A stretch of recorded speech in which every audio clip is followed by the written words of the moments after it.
Well, friends, good morning, all of you. Welcome to Success Mantra by Jay Malik. I am JP Malik before you. Today, we will discuss what is the right of set off. Right of set off क्या है? It is a right of creditor or banker to adjust the loan account or debt. The person who is having two types of account, one is loan account and other is deposit account.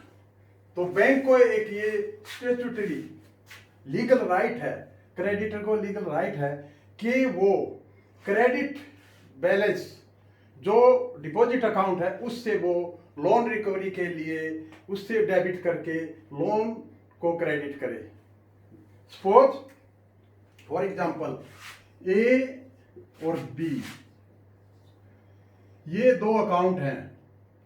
ये mister Rajesh is having two accounts. ये loan account है और ये deposit account है, saving account. इस तरह ये अब बैंक को एक राइट है, bank can apply his right of set off. Set off में क्या है, यहां अगर इसके पास 10,000 रुपीज जमा है और लोन अकाउंट में सपोज 15,000 का ये ड्यू है और ये डिफॉल्ट हो जाता है, तो बैंक को राइट है कि इनको कंबाइन कर सकता है. तो बैंक क्या करेगा, यहां से 10,000 यहां से राइट ऑफ सेटअप कर सकता है क्योंकि ये बैंक को लीगल राइट है. तो रेस्ट अमाउंट ड्यू ₹5,000 ये रिमेनिंग अमाउंट है जिसके लिए वो फर्दर रिकवरी प्रोसीजर अपनाएगा. तो ये राइट ऑफ सेटअप है. इतना ही है कि एक राजेश कुमार हैं, उनके दो अकाउंट हैं, एक लोन अकाउंट है, एक डिपॉजिट अकाउंट है. तो लोन अकाउंट में ड्यू है, डेट ड्यू है, कर्जा ड्यू है, तो वो इसके डिपॉजिट अकाउंट से यहाँ पर ले सकता है. और उसकी फिर क्या कंडीशंस हैं, कैसे अप्लाई होता है, देखिए.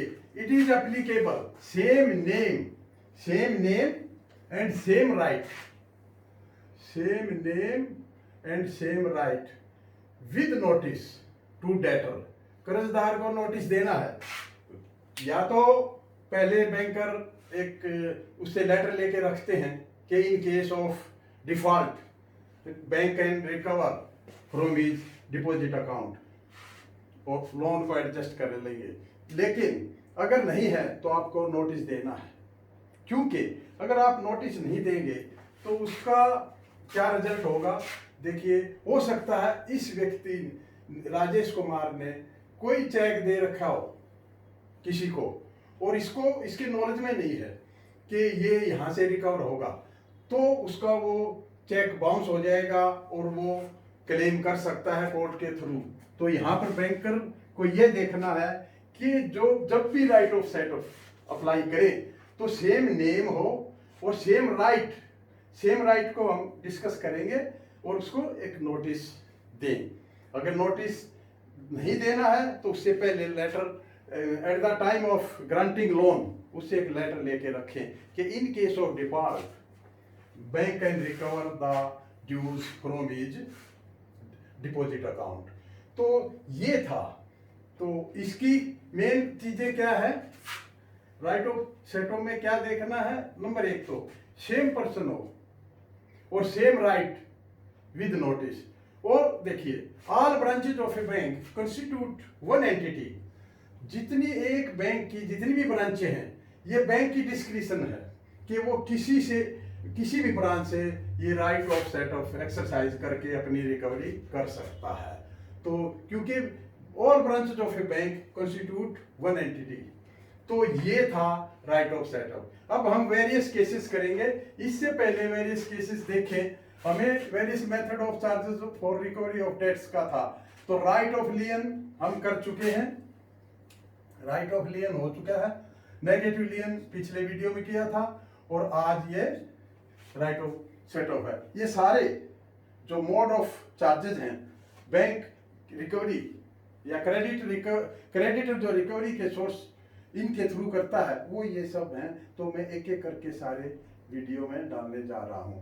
तो अब आप आइए देखिए वेरियस केसेस, किस किस केस में हम एक डेटर के अकाउंट हम कंबाइन कर सकते हैं। तो एक तो देखिए सोल ट्रेडर और प्रोप्राइटरशिप का केस है। देखिए सोल ट्रेडर और प्रोप्राइटर क्या होता है, वो वन मैन उसका मालिक होता है किसी फर्म का, तो उस पर ये राइट ऑफ सेटअप एप्लीकेबल है, हो जाएगा, क्योंकि वन मैन बिजनेस है ये। और प्रोप्राइटरशिप के केस में राइट ऑफ सेटअप एप्लीकेबल है, तो यहां पर एप्लीकेबल अप्लाई किया जा सकता है। अब देखिए पार्टनरशिप केस में दो सिचुएशन बनती हैं। पार्टनरशिप केस में देखिए 4 पार्टनर हैं, A B C D, 4 partner हैं, और बैंक ने बी को लोन दे रखा है और वहां पर डिफॉल्ट हो जाता है, ड्यू है, डेट ड्यू, यहां पर डेट ड्यू हो गया। तो इस केस में हम क्या करेंगे, ये ए बी सी डी की एक फर्म है, तो यहां पर हम इस फर्म के अकाउंट के केस में बी से रिकवरी यहां पर नहीं कर सकते हैं, बैंक रिकवरी यहां पर नहीं कर सकता है, तो इस केस में not apply, generally not apply, क्योंकि देखिए अगर joint severally and liability case है पार्टनरशिप में, देखिए पार्टनरशिप में मेन डॉक्यूमेंट उसका पार्टनरशिप डीड होती है, तो डीड को स्टडी करना जरूरी है। जब भी bank right of setup apply करे, तो इन केस ऑफ पार्टनरशिप फर्म उसकी पार्टनरशिप डीड का अध्ययन कर लें।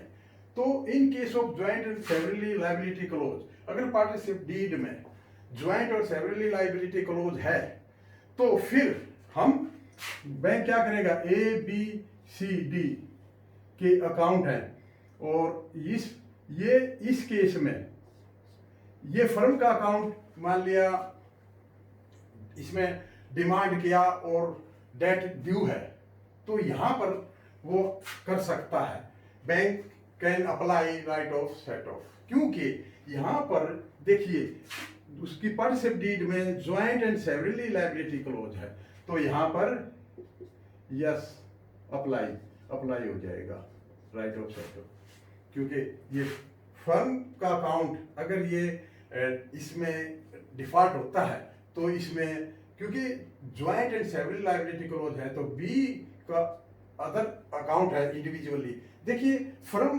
अकाउंट के साथ साथ पार्टनरशिप में पार्टनर्स के इंडिविजुअल अकाउंट भी हो सकते हैं, तो इंडिविजुअल अकाउंट के केस में बैंक फर्म के अकाउंट को एडजस्ट कर सकता है उसके डिपॉजिट अकाउंट से, क्योंकि यहाँ पर उसकी joint and severally liability close है, तो ये पार्टनरशिप डीड से पता लगेगा, तो यहाँ पर अप्लाई हो जाएगा। अब देखिए account as a guardian minor का अकाउंट अंडर गार्जियनशिप है, तो गार्जियनशिप कैपेसिटी में सपोज गार्जियन ने लोन ले रखा है और वो डिफॉल्ट करता है, तो क्योंकि ये एक स्पेसिफिक अकाउंट हो गया, तो इस केस में नॉट अप्लाई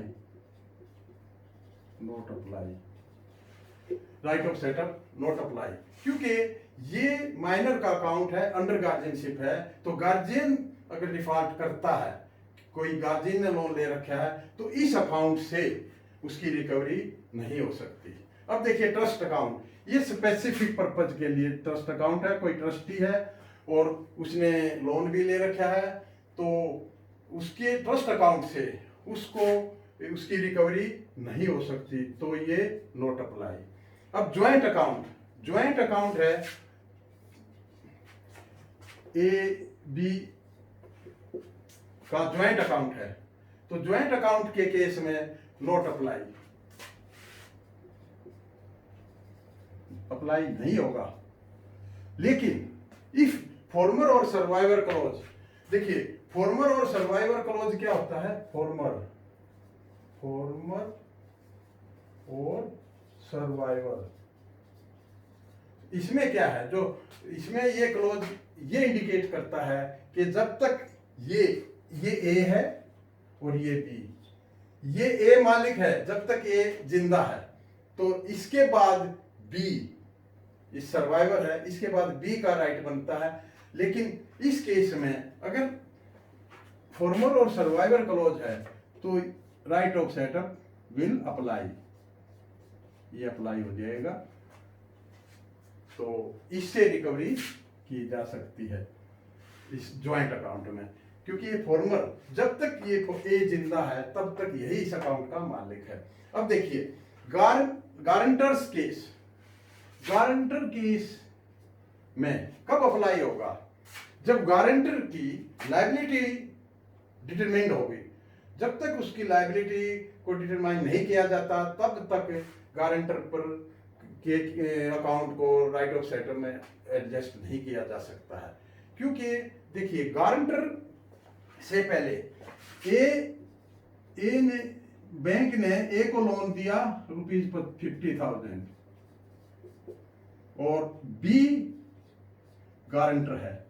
जब तक फर्स्ट ऑफ ऑल बैंकर क्या करेगा, ए से रिकवरी करेगा, और ए से रिकवरी नहीं हो पाती, डिफॉल्ट होता है, तभी बी गारंटर से recovery right of set of applicable होगा।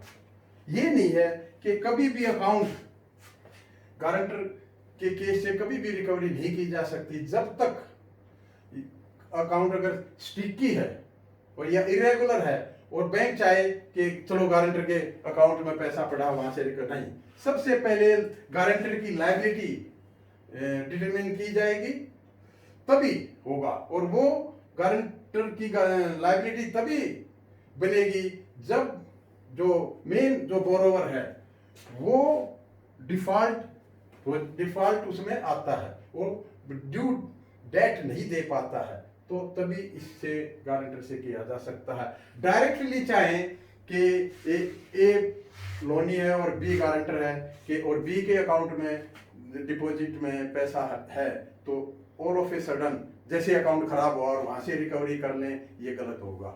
तो सबसे पहले बोरोवर ए से और ए के डिफॉल्ट करने पे बी से, ये है गारंटी ऑर्डर। अब देखिए गारंटी ऑर्डर क्या होता है, एक होता है डेटर, जजमेंट डेटर, एक जजमेंट क्रेडिटर। जब कोई भी क्रेडिटर जब ये चाहता है और उसको पता लगता है कि डेटर का खाता बैंक में है तो वहां से रिकवरी हो सकती है, तो कोर्ट के थ्रू एक ऑर्डर पास कराता है, गारंटी ऑर्डर बोलते हैं। तो उसमें क्या है, जब भी ऑर्डर पास होगा तो बैंक को ऑर्डर आएगा और बैंक ने लोन दे रखा है, तो दो सिचुएशन है। एक तो देखो, एक तो क्रेडिटर है कोई जिसने अपने पैसे के लिए बैंक से ऑर्डर कराया, गारंटी ऑर्डर आया और बैंक में ऑर्डर आ गया कि इस अकाउंट से इस सच एंड सच पर्सन से रिकवरी की जाए। तो इस केस में क्या करेगा, एक तो बैंक का डिफॉल्ट है, ए डेटर है, ये डेटर है, और बी क्रेडिटर है, और बैंक्स डेटर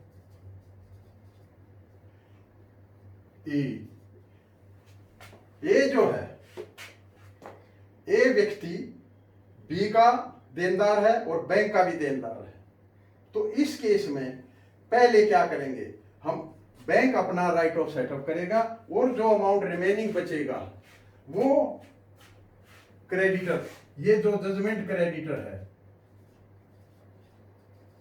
जो कोर्ट ने निर्धारित किया है कि ये इसका पैसा इस व्यक्ति ने देना है, तो क्रेडिटर जो जजमेंट किया है, तो जजमेंट क्रेडिटर को remaining amount, first of all bank will recover his dues and after that the recovery will be made by creditor judgement creditor को रिकवरी जाएगी। तो ये गारंटी ऑर्डर की सिचुएशन बनेगी, पहले बैंक अपना और उसके बाद जो बैलेंस अमाउंट बचेगा वो जजमेंट क्रेडिटर को पैसा जाएगा। तो पहले right of set off bank का राइट है। तो अब ये देखिए, debt due and not future debt. जो डेट सर्टेन अमाउंट आज जो ड्यू है वो कंटिजेंट डेट के केस में अप्लाई नहीं होगा, क्योंकि जैसे डिमांड बैंक ने किया और at the time of demand क्या बैंक का ड्यू है वो that amount should be certain. ये नहीं है कि कोई फ्यूचर के लिए या कंटिजेंट डेट के लिए right of set off bank नहीं करेगा, तो ये इस केस में नॉट अप्लाई।